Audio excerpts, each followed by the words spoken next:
చిన్నారెడ్డి అనే నేను cutter Congress party కార్యకర్తను. రెండు తెలుగు రాష్ట్రాలలో షై గుర్తు పార్టీకి షై ఎత్తి జై కొట్టేటట్టు చేసిన రాజశేఖర్ రెడ్డి తీరుగా రాష్ట్రం మొత్తం తిరిగిన ఏకైక కాంగ్రెస్ పార్టీ లీడర్ను నేను. ఆ సోంటిది జీవన్ రెడ్డి తీరుగా నేను బయటికి పోతున్నా. చెల్ల అస్సలే పోను. వలస పక్షుల తీరుగా వచ్చినోళ్ళే మర్రి చూడకుండా బయటికి పోయేటట్టు చేస్తా అన్నట్టు చెప్పిండు కదా చిన్నారెడ్డి. అగో ఆ పంచాయతీ గాంధీ భవన్కి ఏరింది. మరి అక్కడ ఏం జరుగుతున్నది అనేది చూద్దాం. Over to Gandhi Bhavan. Congress party బతికి బట్టగట్టాలంటే వనపర్తిలో చెయ్యి గుర్తుకు చెదలు పట్టినట్టు కావద్దంటే చిన్నారెడ్డిని చిన్నగా తీసేయాల్సిందేనట కాంగ్రెస్ పార్టీల నుంచి. చిన్నారెడ్డి చిన్నగానే ఉండాలి గాని పెద్దోన్ తీరుగా పెత్తనం చేసుడేంది అన్నట్టు చేస్తున్నారు. అసలైన కాంగ్రెస్ లీడర్ ను నేనే అన్నట్టు మాట్లాడేంది. అర్జెంట్ గా అతని కాంగ్రెస్ పార్టీల నుంచి తీసేయండి అన్నట్టు నినాదాలు చేస్తుండ్రు. నిన్న మొన్న చిన్నారెడ్డి వనపర్తి ఎమ్మెల్యేను తక్కువ చేసినట్టు మాట్లాడింది కదా. అట్లనే సీఎం రేవంత్ రెడ్డి టికెట్లు అమ్ముకున్నాడు అన్నట్టు చెప్పిండు కదా. ఇక లోకల్ ఎమ్మెల్యే తూడి మేఘారెడ్డి అనుచరులు కార్యకర్తలకు నెత్తిల నెగడు పట్టినట్టు అయ్యి ఇగో గిట్ల కట్టగట్టుకుని కాంగ్రెస్ పార్టీ ఆఫీస్ కు చేరిండ్రు. గాంధీ భవన్ ముంగట్ నిలబడి లొల్లి చేసిండ్రు. మేమే అసలైన కాంగ్రెస్ పార్టీ లీడర్లం కార్యకర్తలం ఇంతకు చిన్నారెడ్డి వాళ్ళు అన్నట్టు చేసిండ్రు. మరి ఇట్లా ఎవరు చేయిస్తున్నారు కావచ్చు అంటే చాలా మంది అంటున్న ముచ్చట ఏంటిదంటే ఎన్నికలప్పుడు అందరికి టికెట్లు ఇచ్చింది రేవంత్ రెడ్డినాయే. టికెట్లు అమ్ముకున్నారు అని చిన్నారెడ్డి అన్నది రేవంత్ రెడ్డినేనా? అందుకే సీఎం వీళ్ళందరితోని గాంధీ భవన్ ముందు ధర్నా చేయిస్తున్నాడు కావచ్చు. జీవన్ రెడ్డి తిరగ నేను బయటకు పోయే రకం కాదు అన్నందుకు లొల్లి చేస్తే తప్ప బయటికి పోవడానికి ఈ ఉపాయం చేస్తున్నారా అంటే చిన్నారెడ్డి మరో జీవన్ రెడ్డి కాబోతున్నాడా? ఇంతకు వనపర్తి కాంగ్రెస్ పార్టీకి ఏమైంది?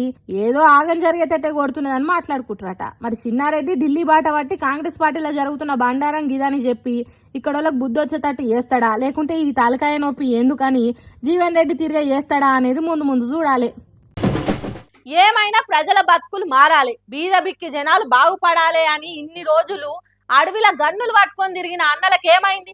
చెలిమెల నీళ్లు తాగి ఆకులు అలుమలు తిని అరిగోసలు పడుకుంటా అడవిలు ఉన్నోళ్ళు నేర్చుకున్న సిద్ధాంతాన్ని నెల 2 నెలలనే మర్చిపోయినరా? ఎందుకు ఫ్యాషన్ బట్టలు వేసుకొని ర్యాప్ వాక్ చేసిండ్రని బయట నలుగురు 4 తీర్ల మాట్లాడే వరకల్లా ఆ ర్యాప్ వాక్ చేసిన మాజీ మావోయిస్టులు అసలు ముచ్చట చెప్పిండ్రీ. రాజు దాల్చుకుంటే కొరడా దెబ్బలకు కొదవా అన్నట్టు సర్కారు దాల్చుకుంటే ఏమైనా చేస్తుంది. పిల్లిని పులి చేస్తుంది, సింహాన్ని సిట్టెల్కని చేస్తుంది. అట్లనే మమ్మల్ని మభ్యపెట్టి మోసం చేసి భయపెట్టి అబద్ధాలు చెప్పి ర్యాంప్ వాక్ చేయించిరని చెప్తున్నారట ఫ్యాషన్ షోలో పాల్గొన్నోళ్ళు. గన్నులు పట్టుకున్న చేతులకు కత్తెరిచ్చి కుట్టు మిషన్లు ఇచ్చి మంచి ఉపాధి చూపెడతాము, బట్టలు కుట్టే బతుకు తెరువు చూపెడతాం రారి అని మావోల పునరావాస కేంద్రం సుక్మా నుంచి రాయ్పూర్కు తీసుకొని వచ్చిందట అక్కడి సర్కారు. కుట్టు మిషన్ పని అంటే మంచిదే, సమాజం కోరుకున్న వాళ్ళము పురాగా బట్టలేని వాళ్ళకి గుట్టించి ఇయ్యొచ్చు అన్నట్టు వెళ్ళిపోయారట వీళ్ళు. ఇక ఆడికి పోయినాక ర్యాంప్ వాక్ ప్రాక్టీస్ చేయించారట. మాకు ముందే తెలిస్తే ఆ ర్యాంప్ వాక్ దిక్కే చూడకపోదాము అని అంటున్నారట. ఇక ర్యాంప్ వాక్ చేసిన ముచ్చట మీద మాజీ మావోయిస్టులు చెప్పిన మాటల మీద ఒక్కొక్కరు ఒక్కొక్క రియాక్ట్ అవుతున్నారు.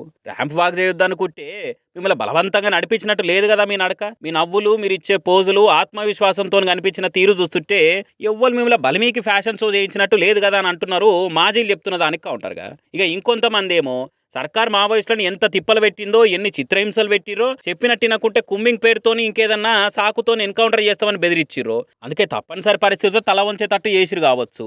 అంతేగాని మావోయిస్టు సిద్ధాంతం తెలిసిన వాళ్ళు మార్కెట్ కల్చర్లో కలిసిపోతారా? ఆడోళ్ళను ఆట వస్తువు తీరుగా చూసే పెట్టుబడి సమాజంలో కలిసిపోతారా మావోయిస్టు సిద్ధాంతం తెలిసిన వాళ్ళు? ఇదంతా ప్రభుత్వాలు ఆడుతున్న నాటకం తప్ప అడవిల అక్కలు మనస్ఫూర్తిగా చేసిన పని కాదన్నట్టు మాట్లాడుతున్నారు ఇంకొంతమంది. మరి ఏం జరిగింది, ఎట్లా జరిగింది అనేది అక్కడ ర్యాంప్ వాక్ చేసిన వాళ్ళు బయటకు వచ్చి అన్ని ముచ్చట్లు పురాగా చెప్తే గానీ అసలు సంగతి తెలుస్తుంది. మరి చూడాలి ముందు ముందు ఎటువంటి రాద్ధాంతం జరుగుతుందో ఇక ఆ ర్యాంప్ వాక్ ముచ్చట్ల మీద.